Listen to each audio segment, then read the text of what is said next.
Hey y'all, what's poppin', what's good? It's your girl Simone, aka the Black Queen, and I'm back with another YouTube video. If you're new to my channel, what's up, what's poppin'? Make sure you hit that like and comment and subscribe button below in this little section right here. And if you're returning, hey sis, what's up?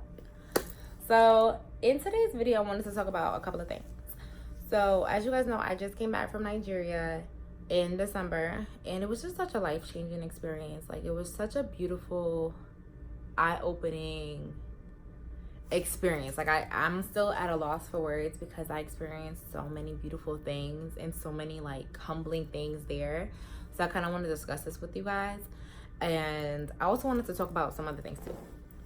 So this week we learned about Kobe Bryant and his daughter passing, and a couple of other family members passing. And what I mean to tell you, it kind of really it did take a toll on me. And even though like people die every day, Kobe Bryant was such a influential person in the African American community, and just to know that he passed away so suddenly, and with his daughter and other like family, other like just human beings, was just so disgusting. However, he was such a motivational and influential person. Like, I'm not a big basketball person. I'm not gonna sit here and hold you, but when I was looking him up and doing my research on my laptop, I was just learning more about him and how dedicated he was, and how he got signed at 17, didn't even go to college, just right out of high school.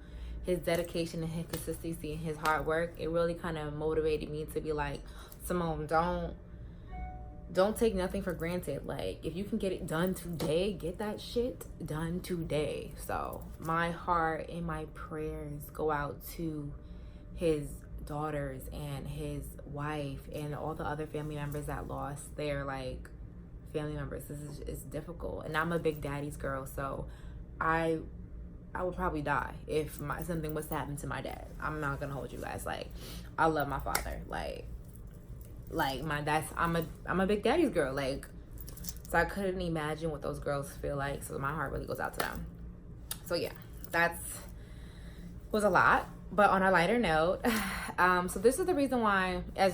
Let's get to the title of this video, right? Let me stop chatting. So the reason why I feel like African American people should need to go back to, I honestly feel like African Americans, it's important. What am I trying to say? I really do feel like it's excruciating. I really do feel that it's extremely, extremely, extremely important for African Americans to figure out where they came from in the continent of Africa and go visit the country, right? So for those who may know, for those who may not know, I am Nigerian, Cameroonian, Ghanaian, and my mother's from Harlem, right? And me just going back in December to just seeing like the place where my dad kind of like spent some of his time with, and just to be home was just a beautiful, beautiful, beautiful experience, right? However, there was something that I really wanted to share with you guys. So I went to the hood, right? I went to Yaba. And, you know, I'm very familiar with the hood here in United States. Like, my mother's, like, from one of the projects up in New York. And so, you know, I have family there. I have cousins there. So, you know, I be in and out, you know, cute, peacefully, and stushly. But, like, you know, I know what the hood is, and I know how to maneuver and everything like that. But when I went to Nigeria, when I was in Lagos, and I went to Yaba, which is on the mainland, I was taken aback. Like, y'all, like, when I mean to tell you, I cried once I got back to my Airbnb, because the things that I seen there, the things that I saw will always stick with me. And I'm trying to figure out what's the best way to explain this to you guys. So the reason why I was driving to the mainland was because I need to get one of my dresses fixed, because, you know, the tailors, they hand make all the dresses out there. So that was the reason why I was going out there, to, you know, get my fittings done for my dress for the wedding. And as I'm driving through, first of all, the roads are so bumpy. Like, it's not smooth here like they have in the United States. Like, it's so bumpy. pothole, not even potholes, holes, y'all, just like holes, trash everywhere, traffic, people begging for money. It's hot, or naira, it's hot, like just crazy. And then like I remember I was like, I forgot what road I was on, but I literally looked to my left and all I saw was just like piles of garbage, like just sitting there. And I'm like, what the fuck, like why, like ew, gross. First of all, like where's the recycling system? Like I was just getting so frustrated. Like if you were to ask my friends while I was there, I was asking so many questions on why are things like the way they are. Like Nigeria has so many resources, there should be no reason why there's trash everywhere and people are begging for money like the way they are, and the roads are not smooth and the water is black. And that leads into the next thing that I saw. I was over like this little hill because my friend was driving. I wanted to drive in the country, but I was just like, they never gave me a chance. But yeah, but I probably will drive when I go back. But I was over this little hill and I literally looked to the right of me and I saw like water, literally like I don't know if it was like a river or a lake or something, black, y'all. The water was like, it was black, like how my hair, black. Children are like playing and people are like fishing in it, like on the boats, and I'm just like, literally, I'm like, what the fuck? I'm so sorry to be cursing, but I was just so shocked. I was like, what? Like, and people like are suffering there. Like the things that I saw, like the houses were like dilapidated. I don't know if I'm saying the word correctly, but like just houses not having like a good structure to it, like looking like they could fall any minute. There was just so many things wrong that I saw there, right?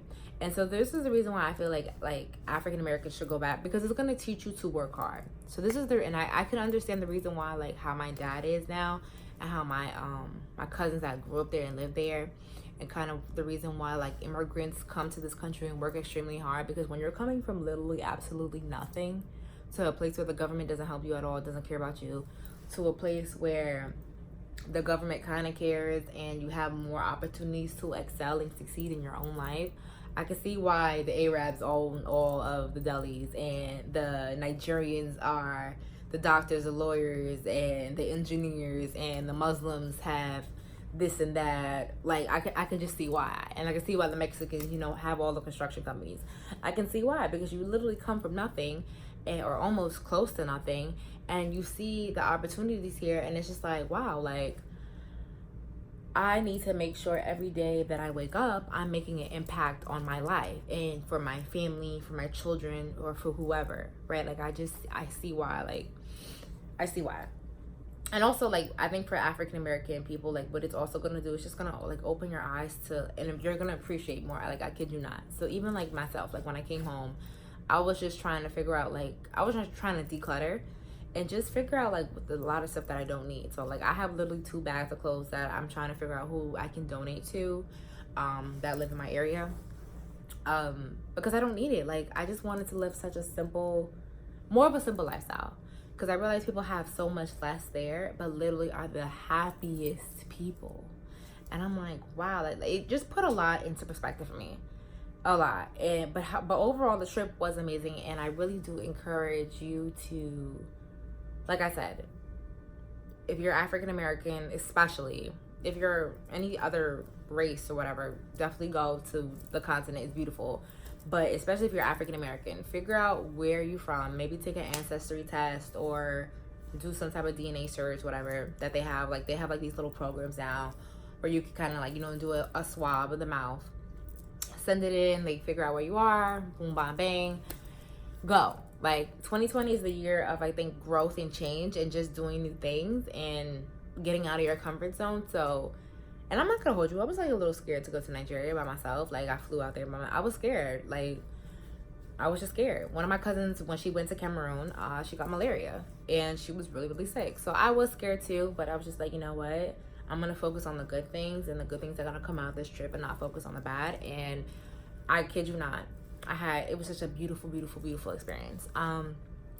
So that's kind of basically it for this video. I don't want this video to be too long because we all have lives. And let me just talk about my event really quickly. So if you're in the DMV area, I am hosting a luxury shopping experience for entrepreneurs. So, and for young professionals. So basically it's an event where entrepreneurs like myself and young professionals that live in the DMV area come together, and we just network, and we, you know, you shop and you hang out and you chill and you get to know people. Because I feel like we're living in a time where just networking and entrepreneurship is just so strong and heavy, and it needs to be more promoted. So the event is free. It's on February 9th. So like I said, if you're in the DMV area, come by. Come say hi to your girl. Shop unsaid, okay? And yeah, that's it. And also make sure you guys come and shop my new collection. So like I said, this and a couple other pieces will be available for purchase now, and also at the shop too, because I know a lot of the ladies like to come and feel and touch and see. So yeah. So, and also, if you haven't already, make sure you like, comment, and subscribe. Like I said, follow me on Instagram. My Instagram is __queen, and my business page is shop_unsaid. I'll have all that information for you guys in the description below, and I'll see you guys in my next video. Mwah.